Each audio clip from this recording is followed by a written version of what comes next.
Picture this. You wake up on a Tuesday morning, pull up your portfolio, and your heart skips a beat. The screen is bleeding red. Silver, the metal that reached an all-time record of $83 just yesterday, has plunged 11% in a single trading session. The financial headlines are already screaming about a bubble bursting. Professional traders on social media are calling it a total collapse. If you are like most investors, your first instinct is fear. You wonder if you should sell everything before the price drops back to $20. But before you hit that sell button, you need to look at the data that Wall Street is trying to ignore. That same asset, even after this brutal 11% correction, is still up 166% for the year. Let that sink in for a moment. If your retirement account or your house had increased in value by 166% since January, you would not be mourning a one-day pullback. You would be celebrating a once-in-a-lifetime investment success. So why does this feel like a crisis instead of a temporary dip? It is because the mainstream media focuses on the price of the day, while the smart money is focused on the shift of the century. We are currently witnessing what historians will later call the Great Correction of 2025, but this is not just about silver. This is about a fundamental crack in the foundation of the global financial system. For decades, we have lived in a world where paper currency was king and hard assets were viewed as relics of the past. That world died in 2025. What you are seeing right now is a silent exodus from the United States dollar. It is a massive movement of wealth, from intangible promises into tangible reality. While the retail public panics over an 11% drop, central banks and sovereign wealth funds are using this volatility to build massive positions. They are not buying silver because they want to flip it for a quick profit next week. They are buying it because they understand the cold, hard mathematics of the debt crisis. They know that when a nation owes $35 trillion and continues to spend money it does not have, the only outcome is the debasement of the currency. In this video, we are going to go behind the scenes of the global silver market. We will explore why local coin shops are running out of stock while the paper markets claim there is plenty of supply. We will look at the secret trade agreements being signed in the shadows of the Venezuela oil blockade. And most importantly, we will analyze the countdown to January 1st, 2026, a date that could change the price of everything you own. The real story is not the crash you saw this week. The real story is the explosion of value that is being prepared for the coming year. Welcome to the front lines of the new monetary order. To understand why silver is behaving like a high-growth tech stock, you must first understand the weight of the debt that is crushing the United States dollar. As of late 2025, the United States national debt has officially crossed the $35 trillion mark. This number is so large that the human brain struggles to comprehend it. If you spent $1 million every single day since the year zero, you still would not have spent $35 trillion by today. This is the elephant in the room that every politician and central banker wants you to ignore. The Federal Reserve is trapped in a mathematical prison of its own making. When the debt reaches these levels, the interest payments alone become one of the largest items in the national budget, surpassing even the cost of national defense. If the Fed raises interest rates to fight inflation, they increase the cost of servicing that debt, which threatens to bankrupt the government. If they lower interest rates to make the debt cheaper to carry, they fuel the very inflation that destroys your purchasing power. This is not a theory. It is the reality that Chairman Jerome Powell has to face every single morning. The policy choice has already been made, and it is a choice for inflation over default. The United States government will never officially go bankrupt because it has a printing press. They will always pay their bills, but they will pay them with currency that buys less and less every year. This is what insiders call the debasement trade. When you hear the Federal Reserve talk about a 2% inflation target, they are telling you to your face that they plan to steal 2% of your wealth every year. But in 2025, that theft accelerated far beyond 2%.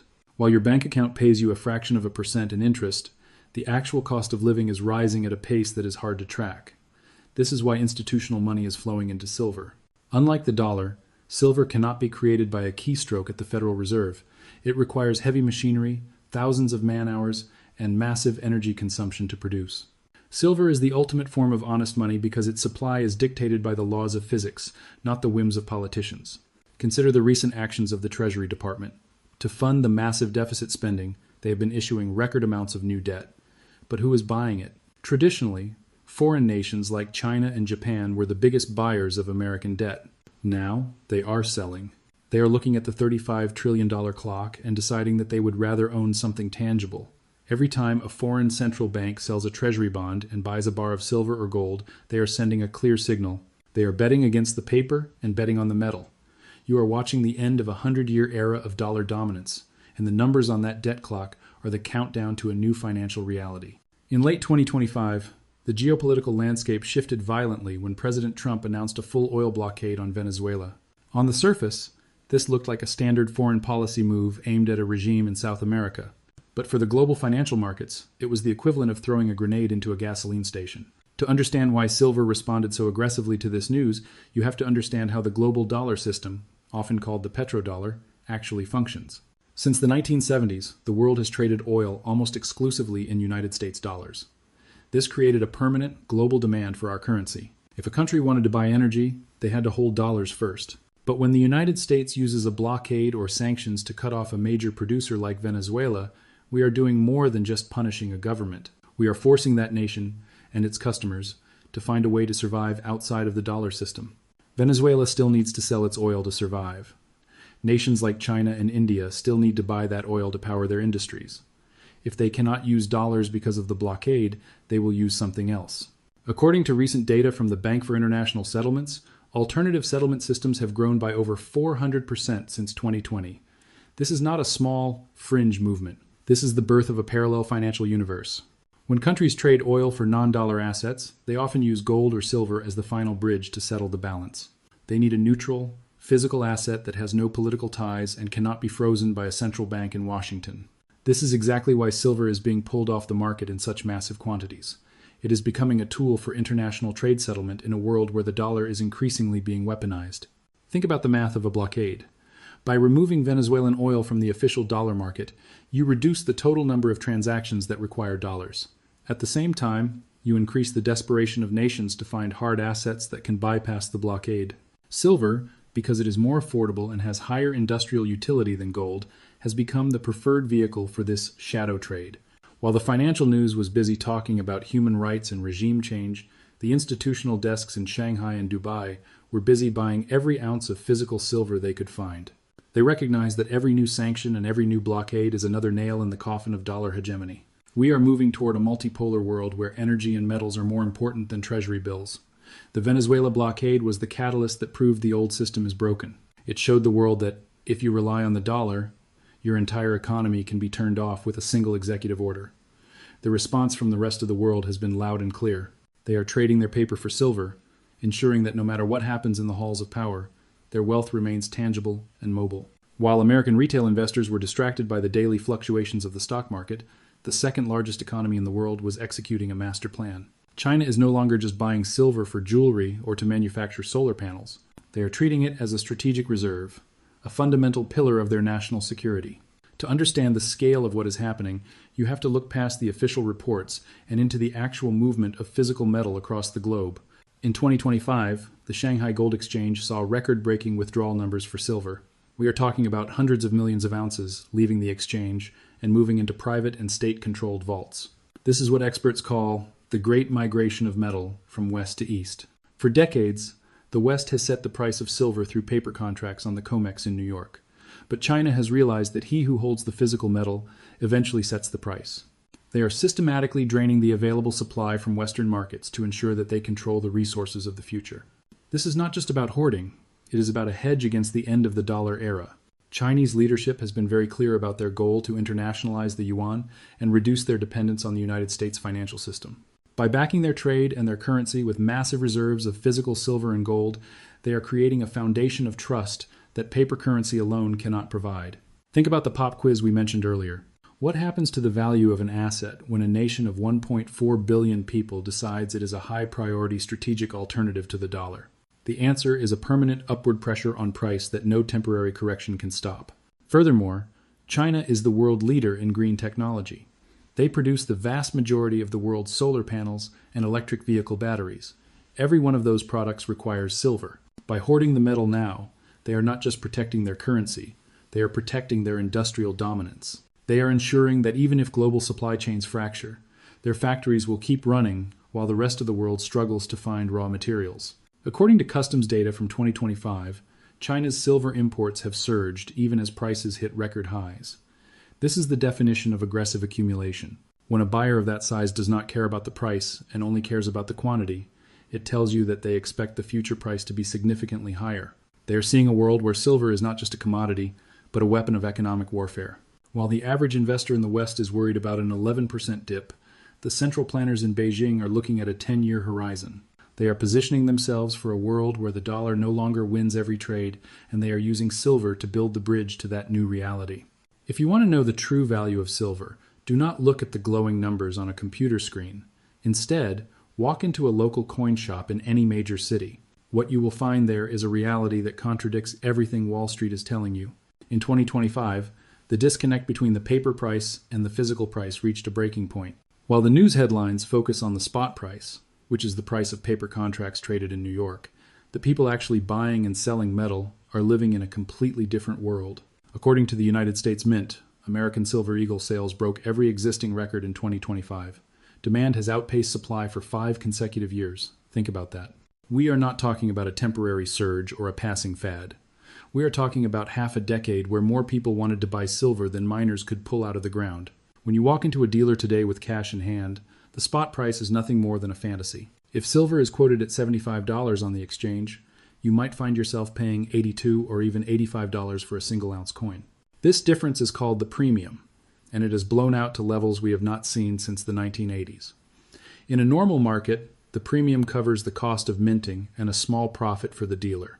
But today, the premium represents a desperation for physical delivery. Major refiners, the massive companies that process raw silver into bars, have been seen paying $7 under the spot price for generic silver rounds. At first, that sounds like a good deal for them, but it actually reveals a crisis. They need the raw material so badly to fulfill their industrial contracts that they are willing to buy back anything they can find, even if it means losing their traditional profit margins on the refined product. I spoke with several shop owners who described the atmosphere as a quiet panic. They are seeing people from all walks of life, from doctors and lawyers to construction workers and teachers, coming in to trade their paper dollars for silver. These people are not looking to trade the market. They are looking to protect their life savings. Many dealers are now implementing allocation limits, meaning they will only sell you a certain number of ounces per month, regardless of how much money you have. This is what a physical shortage looks like. It does not happen all at once with a giant explosion.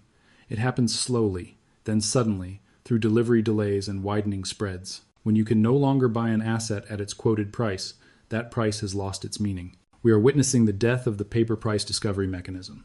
The market is telling us that a piece of paper promising silver in the future is no longer equal to the silver you can hold in your hand today. For the man standing at the counter of a coin shop, silver is not a trade. It is an insurance policy against a system that is running out of time. Silver is often called the poor man's gold, but this label is dangerously misleading. While gold is primarily a monetary asset that sits in vaults, silver is an essential industrial powerhouse. In 2025, the world has come to a startling realization. We cannot build the future without this metal. From the smartphone in your pocket to the solar panels on your roof, silver is the invisible conductor that makes modern life possible. It has the highest electrical and thermal conductivity of any element on the periodic table, making it irreplaceable in high-tech applications. According to the Silver Institute, industrial demand alone now consumes over 60% of the annual mine production. The biggest driver of this hunger is the global transition to renewable energy. Solar panel manufacturing consumed over 140 million ounces of silver in 2025. As governments around the world accelerate their green energy mandates, that number is projected to hit 180 million ounces by 2027. You have to understand that this demand is what economists call price inelastic. A solar panel manufacturer or an electric vehicle company cannot simply decide to use less silver just because the price goes up. They need the metal to ensure their products actually work. This creates a massive problem for the supply side of the equation. While demand is skyrocketing, the mining industry is struggling to keep up. According to Metals Focus, the global silver market reached its 5th consecutive year of deficit in 2025. We are consuming roughly 200 million ounces more than we are producing every single year. This gap has been filled by drawing down existing stockpiles, but those stockpiles are not infinite. We are reaching the bottom of the barrel. Consider the reality of mining. You cannot simply flip a switch and create more silver. The largest silver producers like Pan American Silver and First Majestic have reported that it takes 7 to 10 years to bring a new mine from discovery to full production. This timeline includes exploration, environmental permits, building infrastructure, and actual construction. Even with silver prices at $80, the supply that is coming online today is the result of investment decisions made back in 2015. There is no cavalry coming to save the market in 2026. Furthermore, silver is unique because it is often produced as a byproduct of mining for other metals like copper, lead, and zinc. This means that even if the price of silver doubles again, mining companies might not increase production unless the demand for those other industrial metals also rises. We are staring at a structural shortage that cannot be solved by printing more money or opening a few more mines. The industrial hunger for silver is colliding with the cold reality of geology.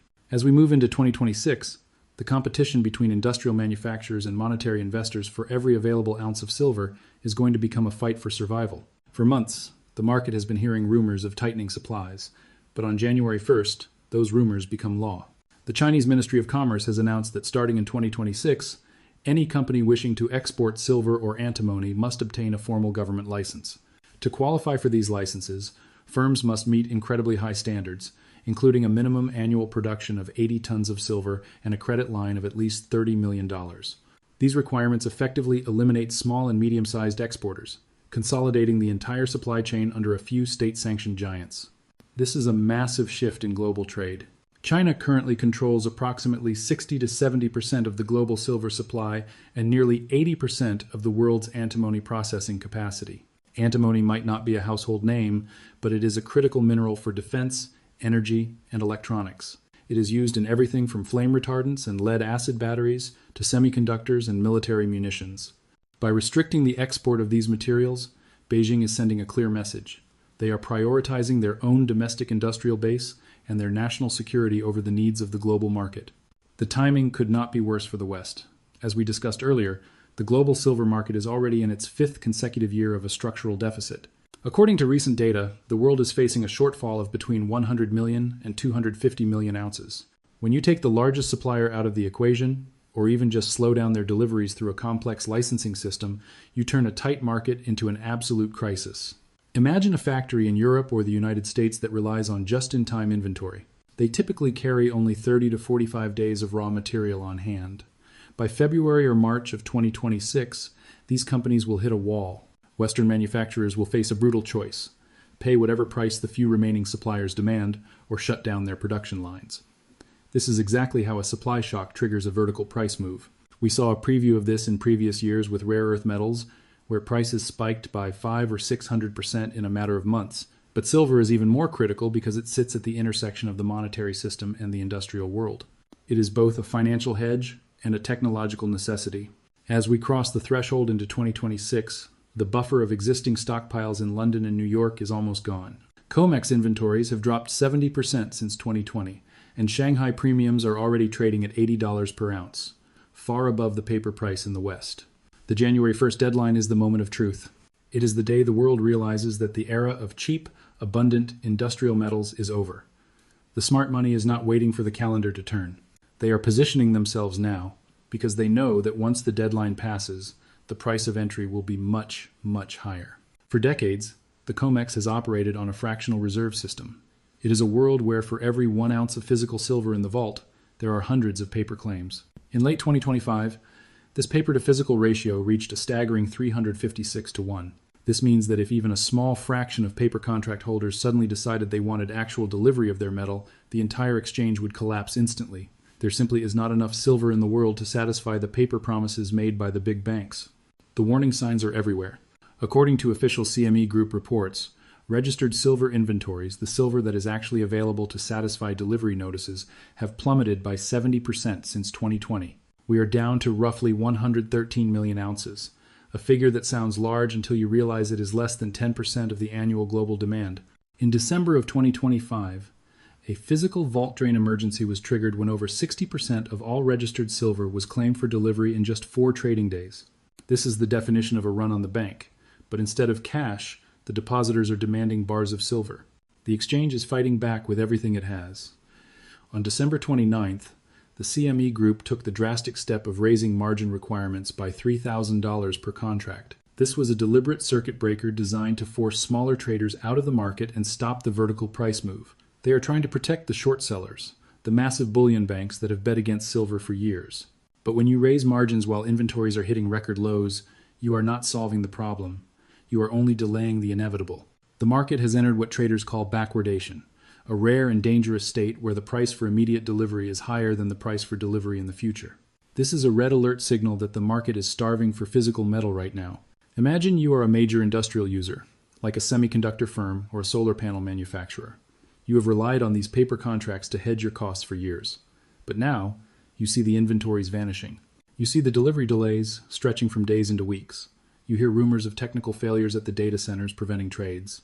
In this environment, you do not care about the paper profit anymore. You need the physical material to keep your factory running. The moment these industrial giants lose faith in the paper exchange and start demanding physical delivery at any cost, the COMEX becomes irrelevant. We are moving toward a great decoupling, where the true price of silver is no longer discovered in a digital auction in New York, but in the physical transactions between those who have the metal and those who desperately need it. By the end of December 2025, the consensus among the world's most powerful financial institutions had shifted from cautious to aggressively bullish. Goldman Sachs, in their commodity outlook for 2026, has identified silver as the primary strategic metal of the global energy transition. Their analysts are projecting a price range of $85 to $100 per ounce. This is not a guess. It is based on a proprietary model that accounts for the massive electricity load of artificial intelligence data centers and the accelerating demand from the solar sector. Goldman argues that a structural supply deficit of this magnitude makes any sustained move below $70 almost impossible. Bank of America has been even more vocal, setting a price target of $100 for the second half of 2026. Their lead commodities strategist, Michael Widmer, recently pointed out that the physical market is in a state of seizure. He noted that, while paper trading continues in New York, the actual availability of silver in London and Zurich has reached critically low levels. Bank of America's research suggests that for gold to reach its own target of $5,000, silver must naturally outperform due to its higher volatility and lower liquidity. They are telling their institutional clients that silver is no longer just gold's little brother. It is a high-octane fuel for a portfolio facing currency debasement. JP Morgan has joined the chorus, forecasting that silver will test the psychological milestone of $120 if the Federal Reserve proceeds with its projected rate cuts in early 2026. Their data shows that the gold-to-silver ratio, which historically sits around 40 to 1, is still far too high at current prices.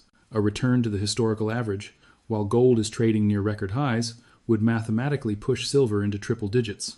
These are not fringe analysts or internet influencers. These are the institutions that manage trillions of dollars and have direct access to the world's central banks. Perhaps the most startling forecast comes from Citigroup, which raised its second half 2026 outlook to $110. Citi's analysts believe that the demand from the electric vehicle sector has been drastically underestimated. They project that, as the world moves toward high-efficiency semiconductors and next-generation batteries, the industrial grab for silver will become a vertical price event. When these giants release such aggressive targets simultaneously, it creates a self-fulfilling prophecy. Institutional money starts to rotate out of overvalued tech stocks and into the scarcity of physical metals. They are not waiting for the news to confirm the rally. They are the ones creating the rally by positioning themselves for a world where hard assets are the only reliable store of value. As we stand on the doorstep of 2026, it is clear that we are not just looking at a price rally in a single metal. We are witnessing the birth of a new monetary order. The era of unchallenged dollar dominance, fueled by cheap debt and global cooperation, is giving way to a world defined by scarcity, geopolitical blocks, and tangible wealth. Silver is the primary signal of this transition. When an asset increases by over 160% in a year, while the national debt hits $35 trillion, the market is sending you a message that you can no longer afford to ignore. The math of 2026 is relentless. We enter the new year with a gold-to-silver ratio that is compressed significantly but still remains historically high at around 58 to 1. For silver to return to its long-term historical average of 15 or 20 to 1, while gold continues its march toward $5,000, the upside potential for silver is unlike anything we have seen in our lifetimes. This is why the institutional giants are raising their targets to triple digits. They see a market where the physical supply is vanishing just as the world's most important industries, from AI to renewable energy, are becoming desperate for every ounce. So, how should you position yourself for this new reality? First, you must understand the difference between price and value. The paper price on your screen will remain volatile. There will be more 11% drops, more scary headlines, and more attempts by the COMEX to shake out weak hands through margin hikes. But the value of physical silver as a hedge against currency debasement and a critical industrial necessity has never been higher. The smart money is not trading the noise. They are accumulating the signal. They are moving a portion of their wealth out of the digital banking system and into assets that have no counterparty risk. As you prepare for the January 1st deadline, ask yourself if you are truly diversified. True diversification in 2026 does not mean owning 10 different tech stocks. It means owning different classes of reality. It means having exposure to the metals that power the future and the commodities that protect the past. Whether silver hits $100 in June or December is less important than the fact that it is one of the few assets that governments cannot print and China cannot easily replace. The window of opportunity to acquire silver at double-digit prices is closing. The supply chains are fracturing, the debt is compounding, and the physical vaults are draining. This is the moment to be calm while others are panicking. It is the moment to trust the mathematics over the media. We are moving into a year that will redefine wealth for a generation. Make sure you are on the right side of the trade. The crash was an illusion. The crisis is real. But for those who are prepared,